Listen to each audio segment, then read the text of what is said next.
Hello my dear students, welcome to science and fun. तो मेरे प्यारे प्यारे क्लास 10th के चुनु मुनूस, आज मैं आप लोगों को पूरा सिलेबस डिटेल में समझाने जा रही हूँ। विद इन 5 मिनट्स आप लोगों को पूरे सिलेबस की जानकारी मिल जाएगी, इंफॉर्मेशन मिल जाएगा और आपको क्लियर हो जाएगा कि आपको पूरे साल में क्या क्या पढ़ना है, कौन कौन सा चैप्टर पढ़ना है, कौन कौन से सब्जेक्ट्स पढ़ने हैं और उसके अंदर क्या क्या सारी चीजें होती है। So let's get started without wasting any further time. So CBSE के अकॉर्डिंग जो लास्ट ईयर सिलेबस था, यानी कि आपके सीनियर्स का सिलेबस, ऑलमोस्ट वैसा ही सिलेबस आप लोगों का इस साल भी है। पहले देख लो कि क्या क्या सारी चीजें हैं, फिर मैं एविडेंस के साथ आपको बता दूंगी कि चेंज आया है या नहीं आया है। सबसे पहले हम लोग यूनिट 1 की बात करेंगे। यूनिट 1 है chemical substances, nature and behaviour का।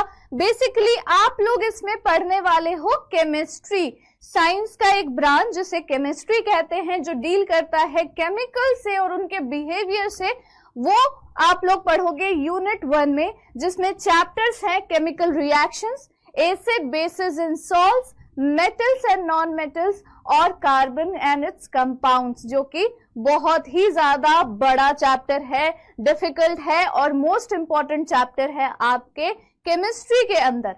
फिर हम बात करेंगे यूनिट 2 के बारे में, वर्ल्ड ऑफ लिविंग, यानी कि लिविंग ऑर्गेनिजम्स के बारे में आप लोग पढ़ोगे। और साइंस का वो ब्रांच जिसमें हम लिविंग ऑर्गेनिजम्स के बारे में पढ़ते हैं, उसे हम बायोलॉजी कहते हैं।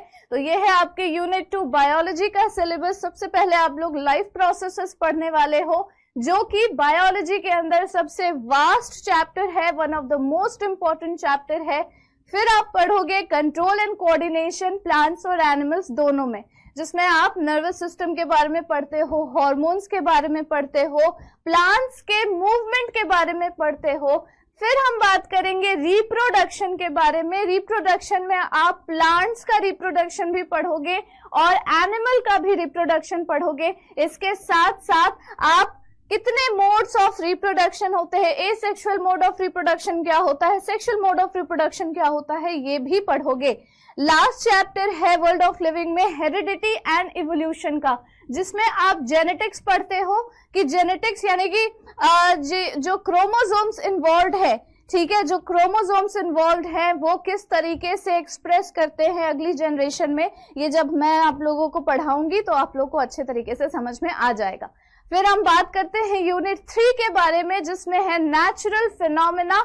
नेचर में जिस तरह की फिजिकल एक्टिविटी होती रहती है, नेचर जिस तरह का फिनोमेना परफॉर्म करता रहता है, हम उस ब्रांच ऑफ साइंस को फिजिक्स कहते हैं। तो बेसिकली आप यूनिट 3 में पढ़ने वाले हो फिजिक्स, और फिजिक्स में आप पढ़ोगे reflection, refraction of light by spherical lens और refraction of light through a prism. Easy chapter है, कुछ इंपॉर्टेंट कॉन्सेप्ट हैं जो आपको आशु सर अच्छे से समझा देंगे। तो ये आप लोग पढ़ने वाले हो यूनिट 3 में।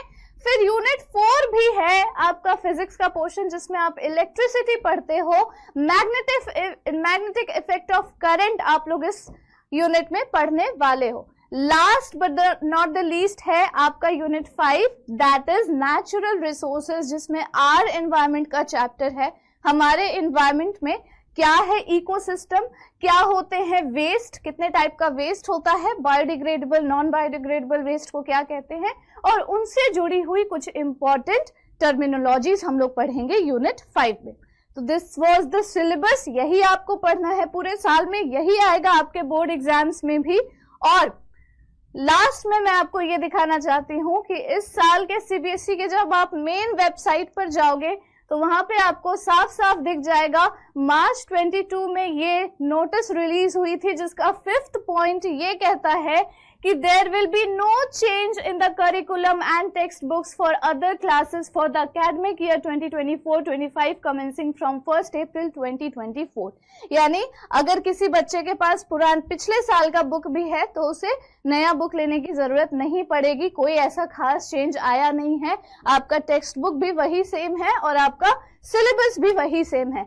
चलो, ये सारी बातें तो हो गई। अब मोस्ट इंपॉर्टेंट बात पर अब हम लोग आ जाते हैं, और वो है स्कॉलरशिप टेस्ट। अभी तक आप में से जितने बच्चों ने भी साइंस एंड फन के किसी भी बैच को परचेज नहीं किया है, आपके लिए ये गोल्डन अपॉर्चुनिटी है कि आप फ्री में पढ़ सकते हो साइंस एंड फन का बैच लेकर, और वो है थ्रू स्कॉलरशिप टेस्ट।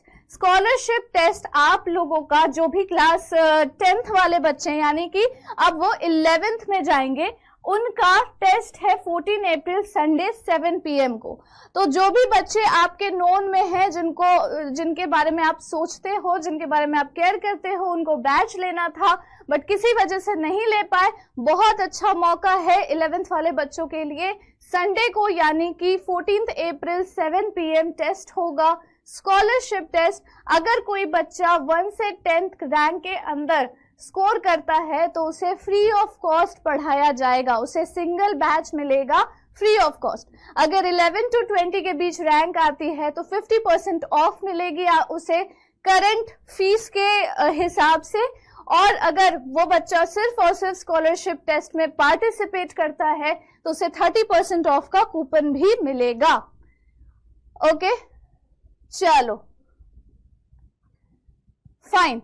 तो ये है, आप लोगों के पास अभी लिमिटेड ऑफर चल रहा है, डिस्काउंट है फ्लैट 50% का। जितने बच्चों ने भी बैच नहीं लिया है आप लोग बैच परचेज कर लो, करंट फीस के अकॉर्डिंग आपको 50% फ्लैट डिस्काउंट मिल जाएगा।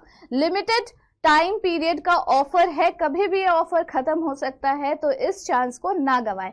मिलते हैं हम लोग अगले सेशन में। Take care and thank you so much बच्चों।